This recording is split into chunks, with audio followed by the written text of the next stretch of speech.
Hello, everyone, and thank you for giving me a few minutes of your time. Welcome to the Master Branded course. Just wanted to give you a bit of an overview of the course and what's in the 643 pages and about 22 hours of content in the course. First, real quick about who I am. My name is Q Malandrino. I'm Italian from Rome. I do have a first name. It's Quirino, but Americans can't pronounce it, and so they gave me the Q nickname. I had a long career for decades, two companies of my own, for a total of 14 years. Both of them were incorporated 15 years apart into Interbrand, one of the largest brand consulting firms in the world. And in fact, when I left in 2012, it was indeed the largest. I worked in New York for half of my life, in Paris for 3 years, and across Europe, and with local, regional, global clients of every type in every industry. You can see some of my clients in the middle column, and 30 of them are part of the Fortune 500. And so I had a wide range of experiences, geography, cultures, types of project, types of clients, which is very important in branding because no two programs are ever the same. And you can also see many testimonials from clients and colleagues about me and my work in the masterbranded.com website. In explaining what the course is about, I thought of this famous quote by Michael Jordan: if you get the fundamentals down, the level of everything you do will rise. And it's so very true as I see it. It's particularly true in branding. So this online course is about branding, but what part of branding? Let me make an example. If I have an online MBA course, I can tell you, you can go get an MBA at a college or university, 2 years, $100,000. Or you can take my online course, 3 months, $3,000. Give and take the specialties there. It took me 6 seconds to tell you that, yet you understood 100% of it, clearly and unequivocally. But try to do that with branding. There's no way to have such a quick clarity, and the word cloud here makes the point. So let me start with what the course is not. There are plenty of branding courses out there, three main types. Business-focused courses, as a brand is a valuable business asset, measure it, manage it, and market it. Then there are the branding overview courses. They are intended to be primers. They are either topicals or is a brush coat of the very vast subject that's branding. And they are the branding instruction courses. They're based on giving you worksheets and templates. Fill them up, and voila, you too can be a brand strategist. And you can use them for any client, any type of branding project. Respectable views, but almost none of it is here in this course.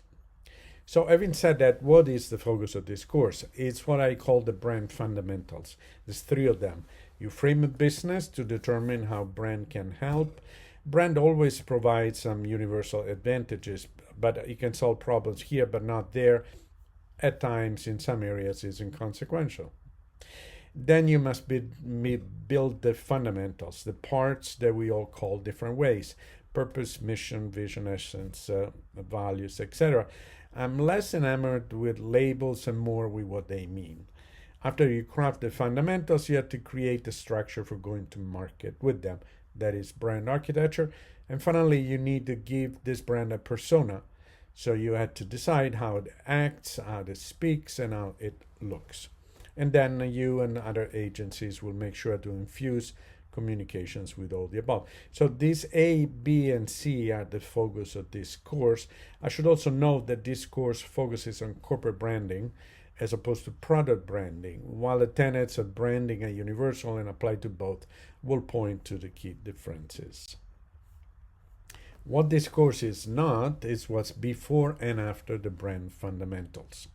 There's plenty of courses, books, and great thinkers in both of those areas. So before, to be clear, is the science of brand and branding, rationalize the importance of brand, how it relates to marketing, and how to manage it all. There's none of it here, it's just a few references. The after is what you do with this valuable asset that you created fundamentals for. That's the delivery to the marketplace and implementation activity. And the marketing part of it is implied in the corporate title you see around this past year or so, something like VP of Brand Marketing, which did not exist till very recently. I get the gist of it, but I don't particularly like it, as it seems to split brand and business, as in I have a business and I market the worth of the business, and I made a brand for that business, so I'll promote that too. And so the whole magic of true brand, which is the business and the brand to fuse into one, into a branded business, if you will, is kind of lost.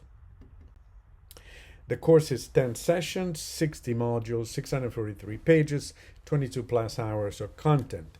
Each session has 6 modules, and the 6th module of all the sessions except session 1, which is an introduction, is about how AI can assist in those areas. So in summary, this course is from a branding practitioner, myself, because as senior as I was in executive level of global organization, I was never a hands-off business manager, but always remained a hands-on practitioner, doing work and creating ways of working, viewpoints and methodologies. And it's for anyone that handles brand in different ways, from a consulting side, agencies and firms of any type and at any level within those firms, as well as in corporate marketing and communications departments, or to anyone who wants to know about the fundamentals of brand. I believe that branding needs to be intimately understood in its fundamentals so that you apply those tenets to different situations. As I said, no two clients or projects and solutions are ever alike. And so you have to interpret branding. It's not a dogmatic discipline made of formulas and worksheets to be applied the same way to anyone and anything. I reject that way of seeing it. That never worked that way, and I don't like working on that basis. And I found this quote that summarizes it all perfectly. The mind is not a vessel. For my misspeaking. The mind is not a vessel to be filled, but a fire to be kindled. It includes the governing tenets as the indispensable basis, and you'll get a wealth of thinking, case histories, examples, and exhibit that you can adopt or pick from to enrich your work from companies such as the ones that you see the logos of on the right. Now, the big elephant in every room nowadays is AI. AI has proponents, has detractors. MIT just published a study with some warning. And so how can we offer a useful perspective on whether and how AI can assist in branding, and more importantly, more specifically here in the brand fundamentals? We took some of my work and some others, fed the challenges and the briefs into Gemini, Perplexity, ChatGPT, Claude, and Waldo, compared with what AI gave us with what we had done. And we did not do so generically. So, for example, for brand architecture, we isolated its key parts and assessed them as such. We had some interesting results. Of what kind, you might ask? Well, as I see it, AI can help in some areas, but for the brand fundamentals, I don't believe AI is yet a decent brand consultant. All right, so let's briefly talk about the sessions. Note the little button at bottom left that says 3 aspects that will set you apart. We'll get to it in a few minutes. In session 1, you'll get a bit of history. It's a critically important context, also because the clients your clients, if you are in consulting, may have grown at different parts of this historical continuum. It started as provenance and ownership of something to corporate identity.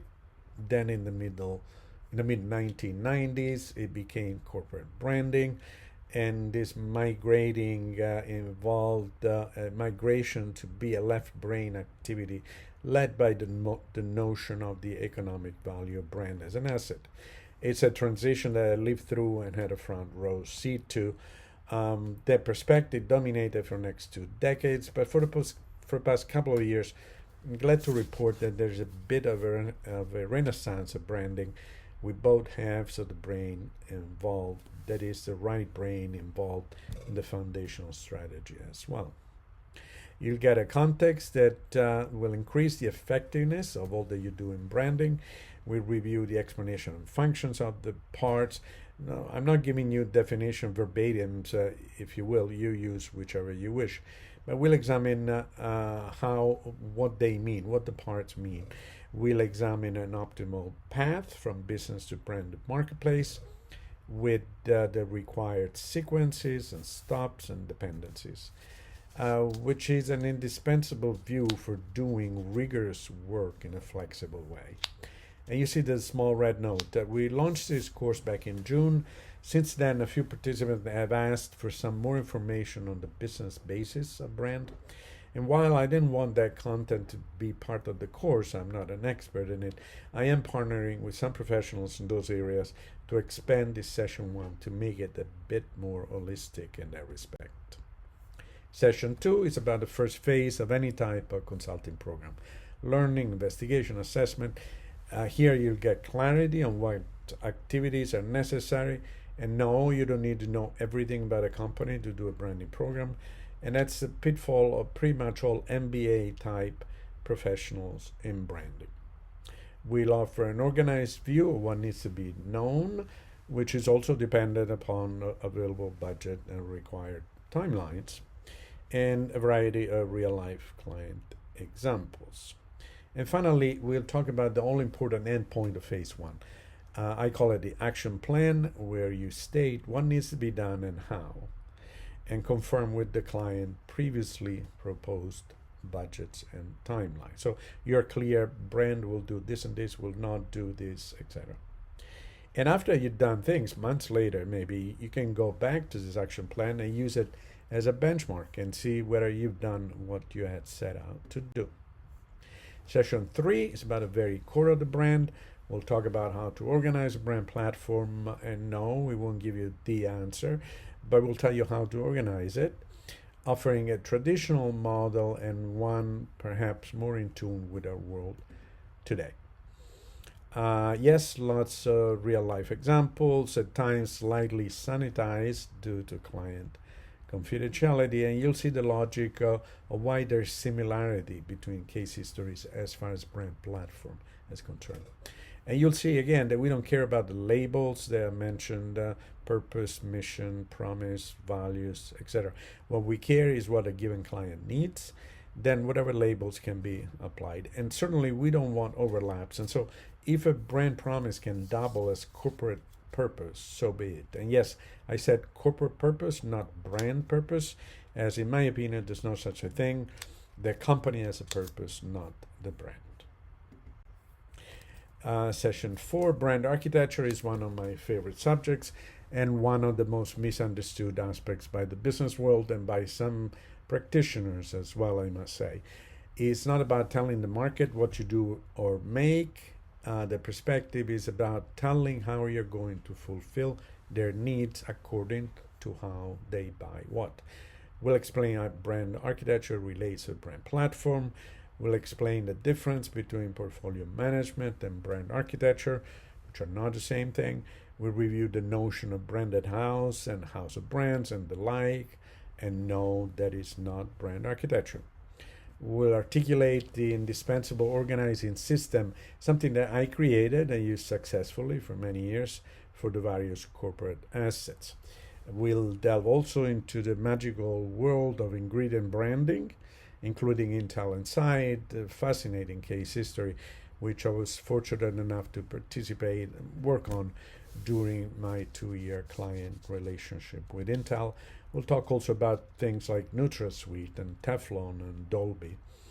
Very many real-life case histories and examples, which, as they should in brand architecture, they look all different from one another.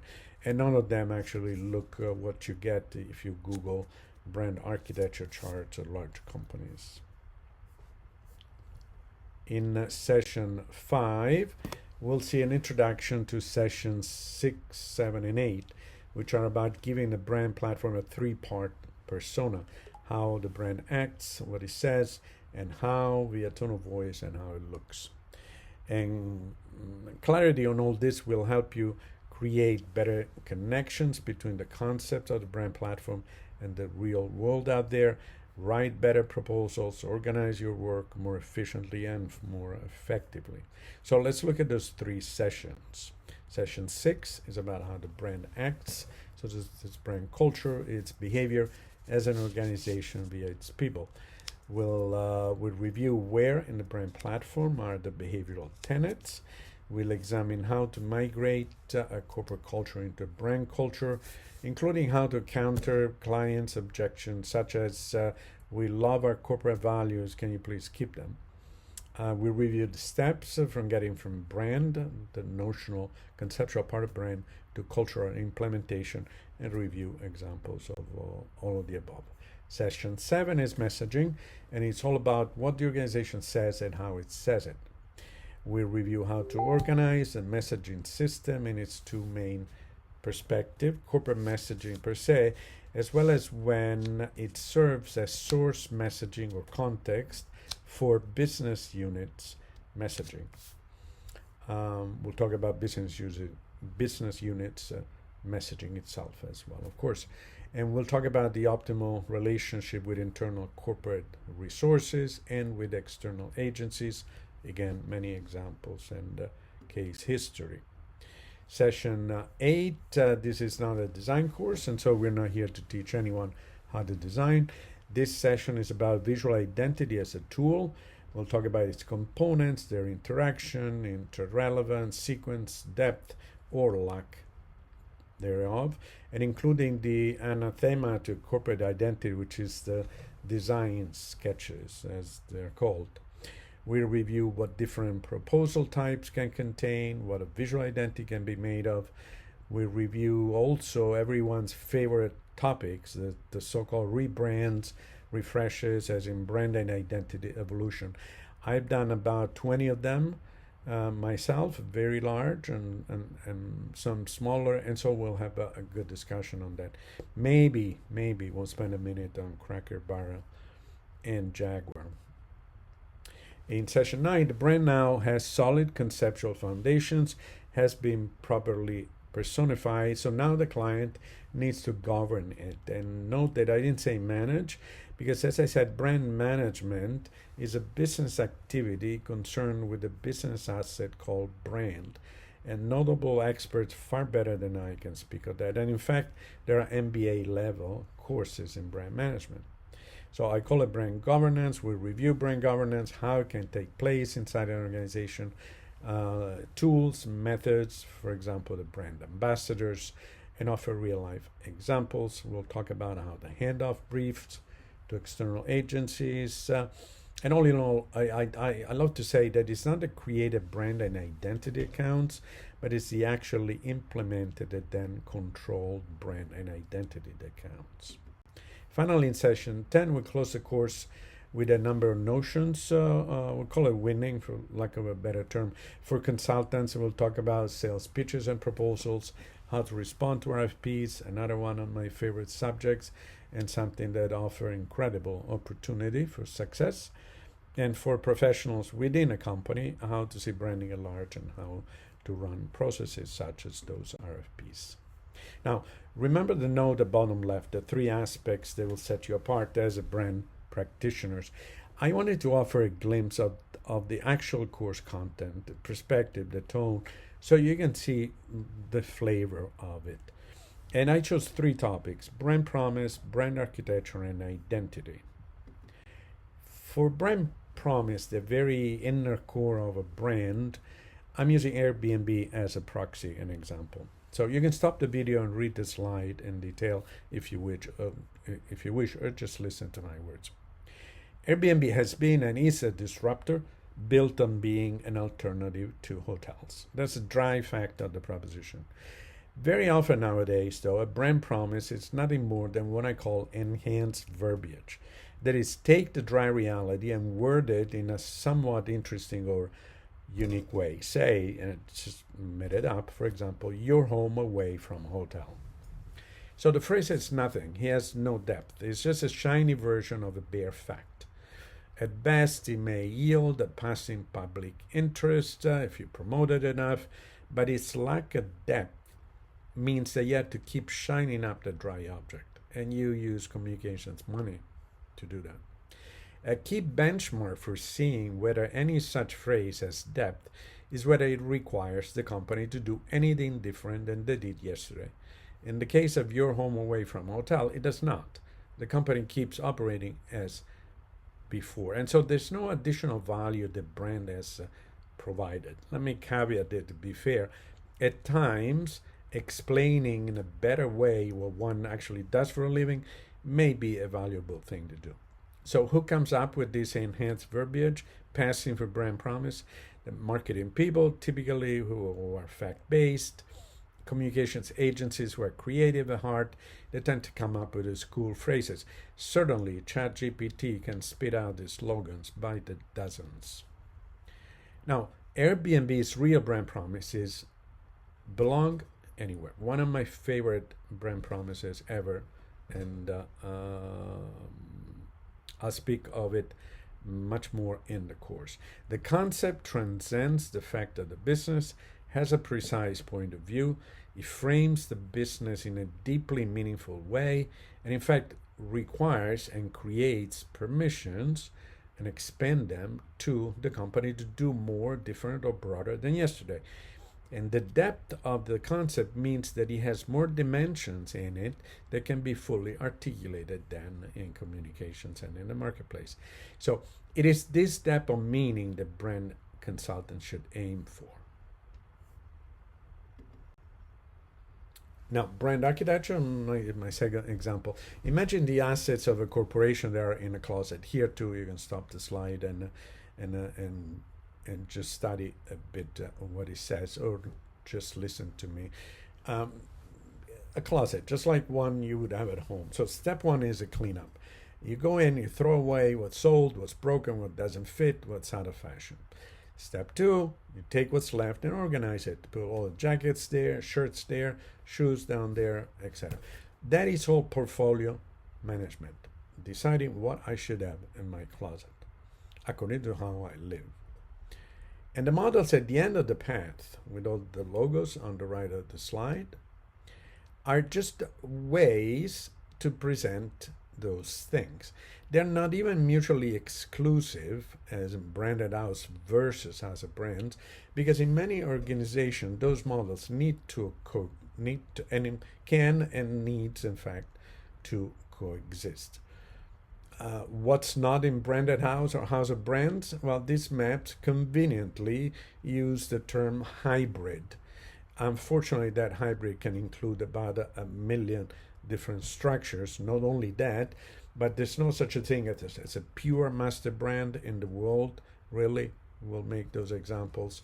And the house of brands is a category that has many variances as well. So in the context of the closet analogy, true brand architecture is step 3.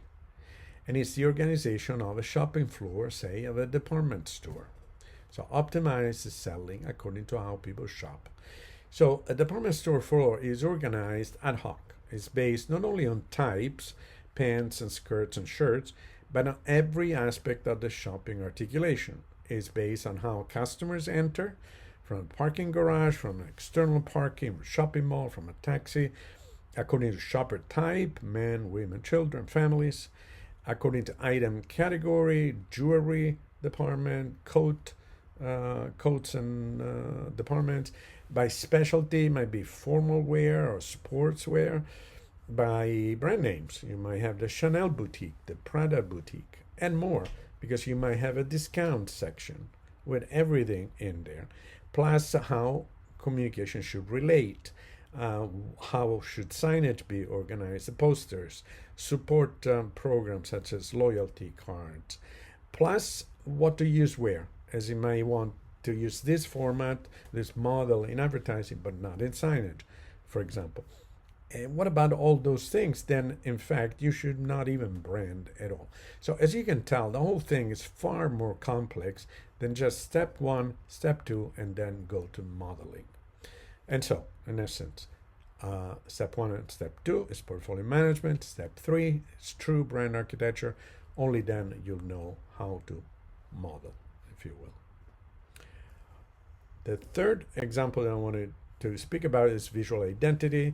This is not a design course, so we're not trying to teach design. We will talk about visual identity can be made of many different aspects. In addition of colors, as in Tiffany UPS, might be white space and large photos like Apple. Of course, I'm oversimplifying. Red color and waves like Coca-Cola, super graphics. I'm showing you the gorgeous Louis Vuitton tire thread they created for a Formula One sponsorship. And that t-shirt that says I flash left is from my own closet. It's from when GE was my client, and their design system actually had that very firm mandate. All right, now the course is close to being certified. We've been reviewed by this British organization for several weeks now. Any day now we should receive certification and accreditation.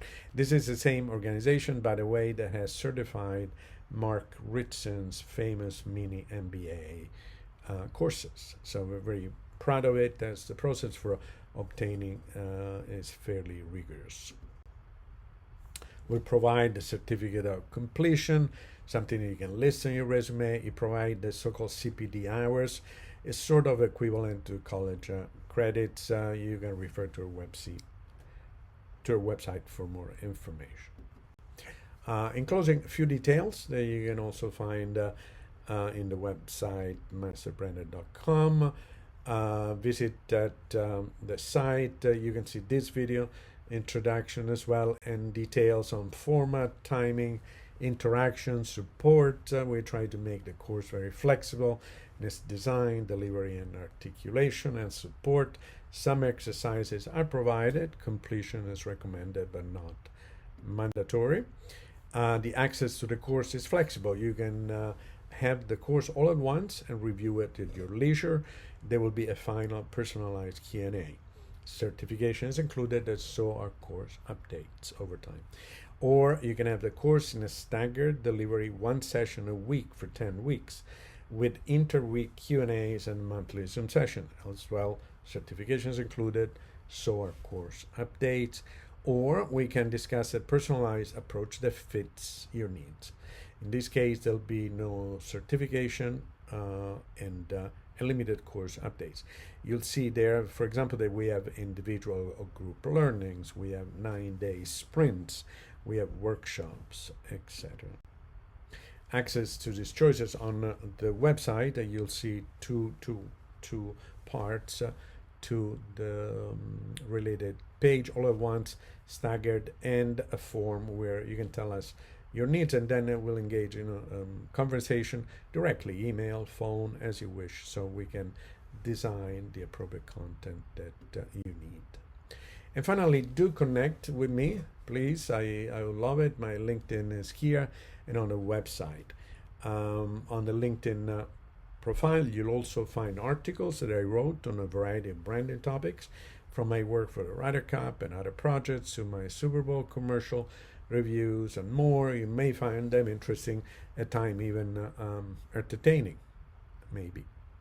And on the masterbranded.com and brandlink.com website, you can also find many testimonials, as I mentioned, from clients and others about me and my work and my lifetime client list. All right. So thank you so much for listening. No, this is not my office, but I'm not too far from there. I often use that actually as my Zoom backdrop to impress people. I would absolutely love if you give me your comment and suggestions on this very short video introduction. It's about a half hour. I couldn't make it any shorter really and be meaningful, because I'd like to keep improving it. So thank you for doing that on the website, on LinkedIn, as you wish. Again, thank you for your time, and I hope to meet you soon. Bye.